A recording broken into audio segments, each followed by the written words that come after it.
নিজের হাতে কাউকে আইন তুলে না নেওয়ার আহ্বান জানিয়েছেন বিএনপির ভারপ্রাপ্ত চেয়ারম্যান তারেক রহমান। তিনি বলেন, লুটপাটকারীরা বিএনপির কেউ না। এ সময় দ্রুততম সময়ে নির্বাচন দিয়ে জনগণের সরকারের কাছে ক্ষমতা হস্তান্তর করতে দাবি জানিয়েছেন তিনি। বুধবার নয়াপল্টনে বিএনপির জনসভায় লন্ডন থেকে ভার্চুয়ালি যুক্ত হয়ে এসব কথা বলেন বিএনপির ভারপ্রাপ্ত চেয়ারম্যান তারেক রহমান। প্রিয় বাংলাদেশ আজ কারামুক্ত। পুরো বাংলাদেশটাকেই বিগত 15 বছর ধরে বন্দি করে ফেলা হয়েছিল। আয়নাঘর মুক্ত আজ আমাদের প্রিয় বাংলাদেশ। বিরোধী মতের মানুষকে আয়নাঘরে আটকে রাখা হতো, আজ উন্মুক্ত হয়েছে গণতন্ত্রের দ্বার। আজ মুক্ত, স্বাধীন প্রিয় বাংলাদেশ। প্রিয় বাংলাদেশের সাহসী ছাত্র জনতাকে বিরচিত অভিনন্দন। প্রিয় দেশবাসী, আপনাদের ঐক্যবদ্ধ আন্দোলনে গণহত্যাকারী হাসিনা দেশ ছেড়ে পালিয়েছে। প্রমাণ হয়েছে আবারও মুক্তিযুদ্ধের বাংলাদেশ কখনো পরাজয় মানে না, মানতে পারে না এবং মানবে না। বাংলাদেশের পক্ষের শক্তি ঐক্যবদ্ধ থাকলে কোনো অপশক্তি বাংলাদেশকে দমিয়ে রাখতে পারবে না ইনশাল্লাহ। 1971 এর মুক্তিযুদ্ধ আর 2024-এর মুক্তিযুদ্ধ, উভয় মুক্তিযুদ্ধেই জনগণের বার্তা একটি। কি সেটি?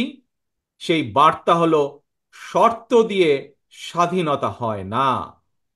স্বাধীনতা প্রিয় জনগণ, স্বাধীনতা অর্জন কিংবা স্বাধীনতা রক্ষায় কোনো শর্ত মানে না, মানতে রাজি না। ছাত্র জনতার ঐক্যবদ্ধ বিপ্লবের মধ্যে দিয়ে 2024 সালের 5ই আগস্ট বাংলাদেশ দেখেছে আরেকটি বিজয়। আমি বিএনপি সহ গণতান্ত্রিক আমি প্রতিটি রাজনৈতিক দলের পক্ষ থেকে দলমত নির্বিশেষে অভিনন্দন জানাই বাংলাদেশের বীর জনতাকে। দেশের বর্তমান পরিস্থিতিতে বিএনপি সহ বাংলাদেশের গণতন্ত্রের পক্ষের দলগুলোর দৃষ্টি আকর্ষণ করে বলতে চাই, ষড়যন্ত্রকারীদের এই নৈরাজ্যের কাছে আমরা হার মানতে পারি না।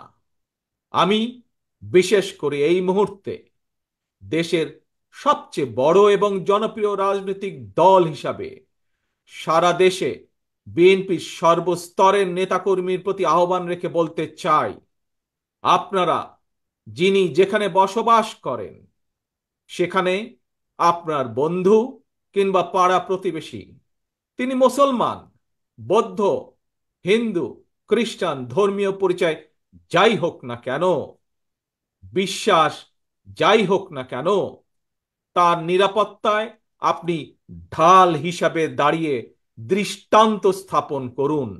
হাসিনার পালনের পরে বর্তমানে খুব সুকৌশলে একটি চক্র পুলিশের মনোবল ভেঙে দেওয়ার ষড়যন্ত্রে লিপ্ত হয়েছে।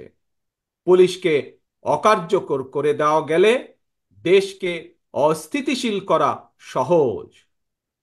ধর্মীয় সংখ্যালঘু জনগোষ্ঠীর মনে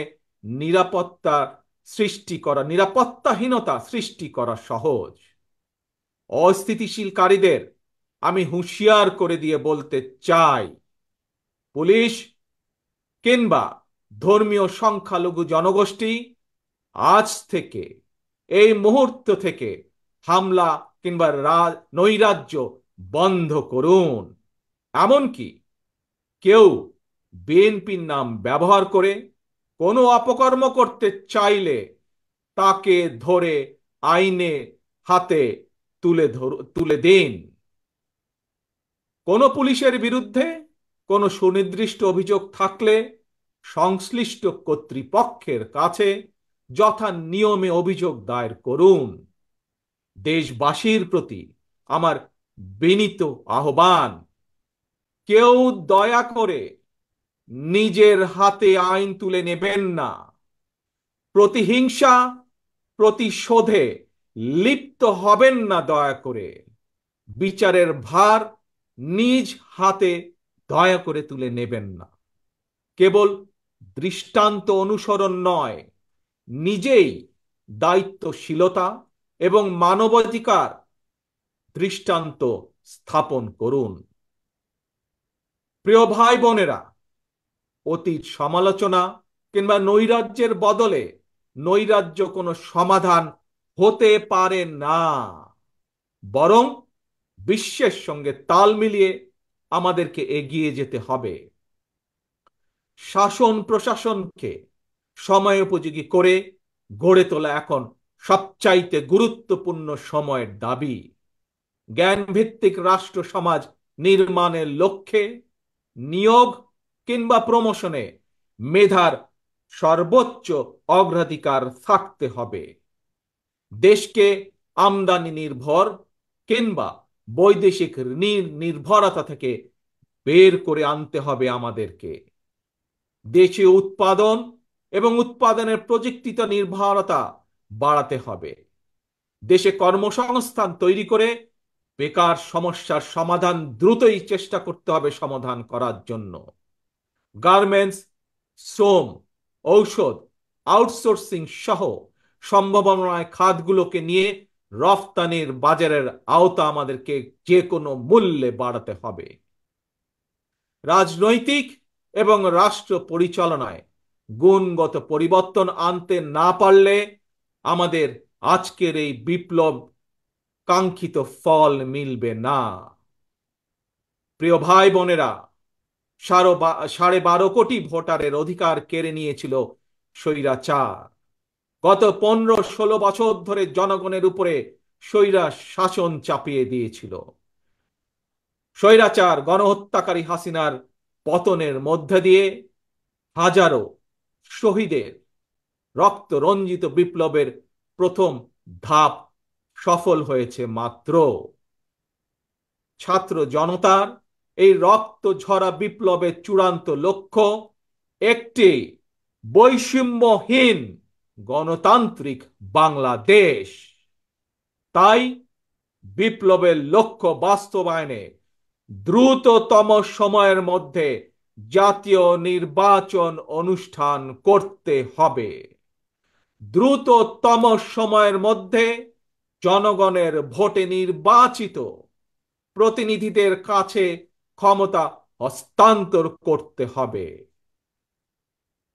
স্বৈরাচার হাসিনা পতনের রক্ত রঞ্জিত বিপ্লবকে সার্থক এবং সফল করে আসুন নাগরিক হিসাবে আমরা আরো দায়িত্বশীল আচরণ করি।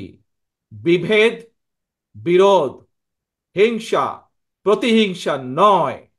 আসুন সবাই মিলে রাষ্ট্র এবং সমাজে মুক্তিযুদ্ধের মূল মন্ত্র সাম্য, মানবিক মর্যাদা, সামাজিক সুবিচার প্রতিষ্ঠা করার শপথ গ্রহণ করি।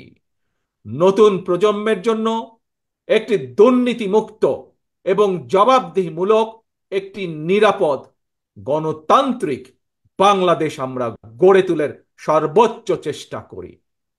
সর্বশেষে আমি আমার দলের নেতা কর্মী, সমর্থক, শুভাকাঙ্ক্ষীদের উদ্দেশ্যে বলতে চাই, আমরা সকলে ঐক্যবদ্ধ থাকলে তারুণ্যের জন্য যে তারুণ্যর নেতৃত্বে আজ বাংলাদেশের এই বিপ্লব সফল হয়েছে, আমরা সকলে ঐক্যবদ্ধ থাকলে আগামী দিনের বাংলাদেশের জন্য, তারুণ্যের জন্য একটি নিরাপদ ভবিষ্যৎ আমরা গড়তে পারবো ইনশাআল্লাহ।